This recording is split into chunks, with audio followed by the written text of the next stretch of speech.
new level? What's this? Hi, I created another level. It's only been 1 year, 6 months, and 1 day since I published the last one. It's not entirely unusual. I have this list of level ideas, but the thing is, I am both an ideas person and a procrastinator, so the list just keeps growing and growing, and things rarely get taken off the list. But I'll have you know, I made a level from the list. And this level idea was Indiana Jones Boulder Chase. Reading off my notes, here are some of my thoughts on this concept. Could be a fish chase through a small cavern area. Why my brain went Boulder equals fish, I do not know, and I do regret it, but we'll see that as we go. Next, fish would probably have to be on an invisible path. Does fish turn left or right depending on direction, or is it gonna look weird? Desert theme with window tile to make watery, ? Or desert theme with dark dirt background, ? Spikes and bumpers as obstacles. And most of these ideas made it into the final level. Aside from the fish was a bad idea, the fish had to go. So starting with the cavern area, as you probably saw, I filled the whole level with the dirt tile. I don't actually know what this tile is called, so I'm gonna call it the dirt tile. Anyways, I filled the whole level with it, and then I carved out a path because that's the only way I was going to possibly get a natural shape. And if I had just tried to draw around what I thought could be a semi-natural shape, it would have ended poorly, and then filling all that space in probably would have been a pain in the butt. It definitely would have looked like someone trying to draw with Microsoft Paint and not doing a great job of it. So after the squiggly cavern space that the boulder is going to chase us through, there's the invisible path, which is currently not very invisible, and the fish, which is most definitely not a boulder. I just kind of threw the path in there in more or less the middle the whole way through. It's kind of rough. I don't know that it gets much better by the end. There are some tweaks to it, but overall, I'd say it's not very smooth. The fish was probably my worst decision in this level, and I definitely regret it. It got resolved. It's fine, but I was definitely fighting with it while it was in the level. Because the whole concept of an Indiana Jones boulder chase requires you being chased by the boulder. So you can't just slip behind the boulder and just leisurely follow it to the end. And the fish was very easy to slip past because of its hitbox, and also because you can literally jump on it and kill it. Not very boulder-like. Also, it wasn't playing well with some of my obstacles, aka the bumpers. So eventually, the fish got scrapped, because it needed to go. It was like trying to stick a circle block in a triangle hole. It was not gonna work. It felt like I was trying to force the level to conform to the fish and shrinking all this space, and it was just going to be a pain to create, and also probably not fun to play because the hitbox is so small. It would have had to be a very small space in order to contain the player and not to let them get behind the fish in some fashion or kill the fish. It would have meant a lot of spikes, basically, and I did not want to resort to that. That's not how I like to design my levels. I definitely didn't want to resort to hiding things in the ceiling, and I did think about it at one point and was like, no, I can't be doing this. As you can see, as I'm testing this, I keep shrinking things further and further. The ceiling keeps coming down, the ground comes up, or spikes get added on the ceiling or the ground so you can't jump over the fish or slide under the fish. It was a tedious process that ultimately did not bear fruits. Once I came to the realization that fish does not equal boulder, and maybe I should use something that is much more boulder-like, it was so much smoother sailing. The ceiling didn't need to be so low, I didn't need to have spikes all over the place, I could put bumpers closer because, unlike the fish, spike ball things, I don't know what they're called. Do I know what anything's called? No. Spike ball things don't interact with bumpers. It was wonderful. I was so happy. Honestly, the first time the fish bounced off the bumper, I was like, what the heck is going on? I have never seen this before, which is probably not true, but it still baffled me. This whole process with the fish was basically find a way to get behind it, add or move something to try and prevent that from happening again, retest and find out, hey, that wasn't actually enough if I scoot right up next to this thing or move in this very specific way. Guess what? You could still get behind the fish. So I need to once again figure out how to put something in the way so that that does not happen. It just didn't feel like I was building the level the way I should have been building the level. It all just felt so unnatural. So the spike balls were like a godsend. And setting them up was way easier than I expected. For some reason, when I first, the idea started to form in my head of oh, what if I use these instead? I was very intimidated. It was not difficult at all, clearly. It would have been so much easier if I had just started with these. I mean, look how much smoother this is. Lessons learned? It also, I think, makes for a much more convincing boulder than a fish. The shape of the cave still definitely needs work. There are still parts that are too wide, even with this new boulder. But given that it's wider, the whole thing can be a little more roomy. The player has a little more room to move around. And it also means I can use the obstacles that I wanted.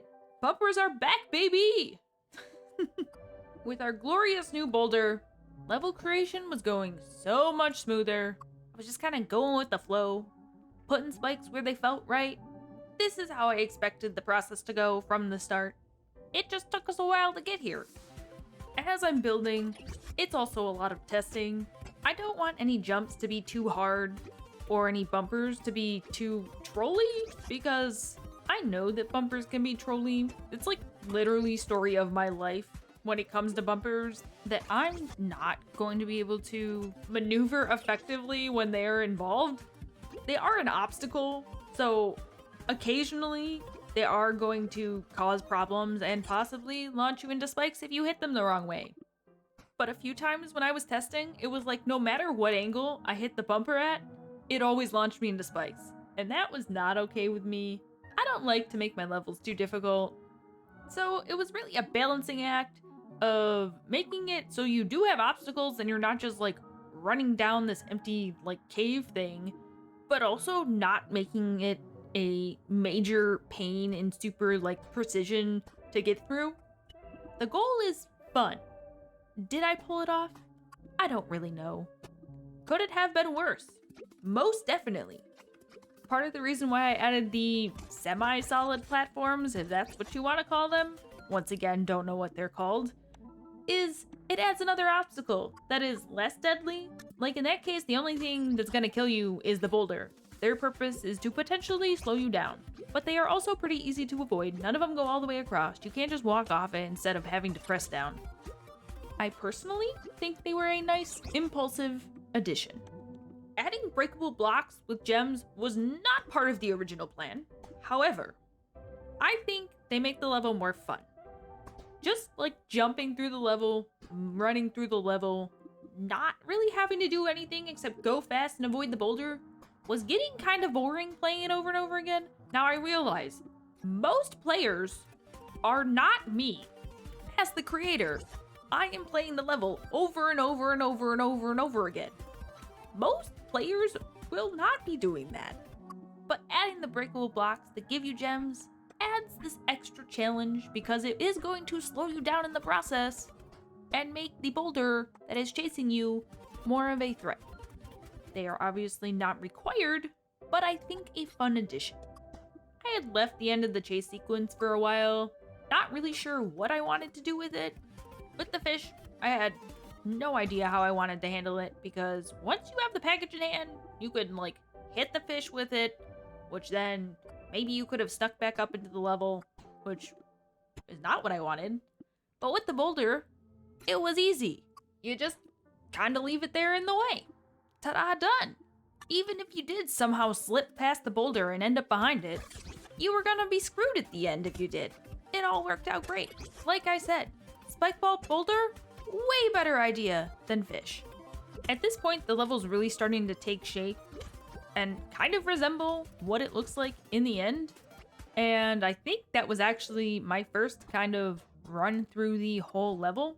And now it's time to spruce up the ending because right now it's an empty room.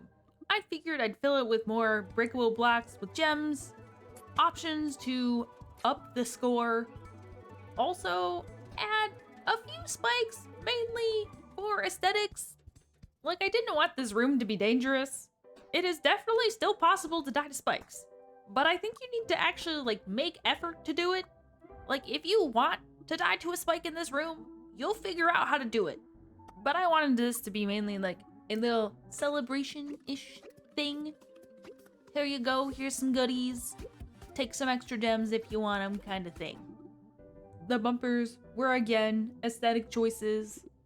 Felt like I needed to tie them in. They appeared in so many other parts of the level. Also, they just like add color. Otherwise, this area was like really boring. And honestly, even with this, it's still quite boring, which is why I add more aesthetic stuff later on. Because particularly that room, being that it's actually a big room and not this small enclosed space, like the rest of this cave cavern thing, it's just a lot of like brown background. And I wanted something to kind of break it up. But additional aesthetics get added throughout. Consistency, you know? And one of the first parts of that was finally turning the invisible path actually invisible. Thinking about it now, that path is probably the reason why there are no gems out in the open, not in breakable blocks, because it felt too busy. But looking at it now, it probably would have been fine. Like, it is much less visually chaotic with that path being invisible. Like, that path drew so much attention. Probably because it was, like, literally the highest contrast option compared to the dark brown background. Anyways, wiggly vines were my choice of additional aesthetic. I wanted to add a little more green. I already had the green going. Figured I would add some more. Why I chose green in the first place, though, I'm not really sure. It was just the image that was in my brain. Green spikes and bumpers in the desert theme. I don't know why. Basically, I'm putting hanging vines all over the place, varying heights, lengths. Try to make them look pretty. Need to make sure they're not too consistent with each other. Was going for more of a natural feel. I did a whole pass through the level and decided, yeah, no, that is definitely not enough vines. I need to add a whole bunch more vines to the whole level. Particularly the last room. The last room needed a lot of help. I think it took me about 3 hours to make this level total. Most of the build footage is sped up to like 4 times speed. And the like gameplay where I'm like testing the level is sped up to 2 times speed. I ended up doing it in 2 sessions. The first session was a little over 2 hours, and that was basically the main build. All of that was recorded. It has now been condensed down into this. I did a second session for probably around an hour, if I had to guess. I did that offline, did not record it, because it was going to be really boring and I was going to end up cutting like almost all of it anyways. It was basically like fixing things up, doing a lot more testing because, as I said, I didn't want the level to be too hard. I wanted it to be fair. So it was a lot of seeing how I bounce off bumpers, seeing what jumps feel too hard. Also making sure it's possible to get all of the breakable gems like while the boulder is chasing you. Some of them, where they were originally placed, were almost like a guarantee death trap. Like, sure, you can have the gem, but guess what? You're going to faceplant into a spike right afterwards. Also, I was messing with the camera some. I'm messing with it here because I wanted to be able to see the whole room vertically. Like, I didn't want anything cut off. And then I messed with it offline as well because I still didn't like the way it was working. And I also kind of extended that last room, or at least the fall into the last room, because the way the camera was working, you could end up on that final platform where the boulder kind of rests, but the camera would change to below, and I didn't like that. I wanted you to still be able to see above you if you were not into the final room yet. Alright, here is the final playthrough to publish the level. This is what it looks like at 1 time speed. It probably feels so slow now. It's quite easy to avoid the boulder if you are not going for any of those breakable blocks. The boulder is more based on a speed of getting the breakable blocks. Also, did you notice boulder stopped spinning?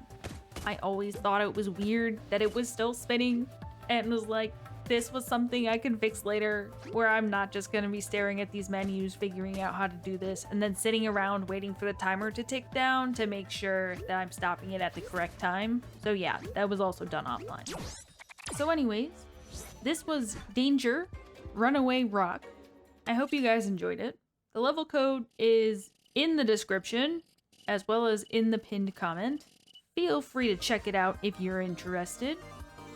Consider dropping a like, commenting, or subscribing, and hopefully, I'll see you next time. Thanks for watching.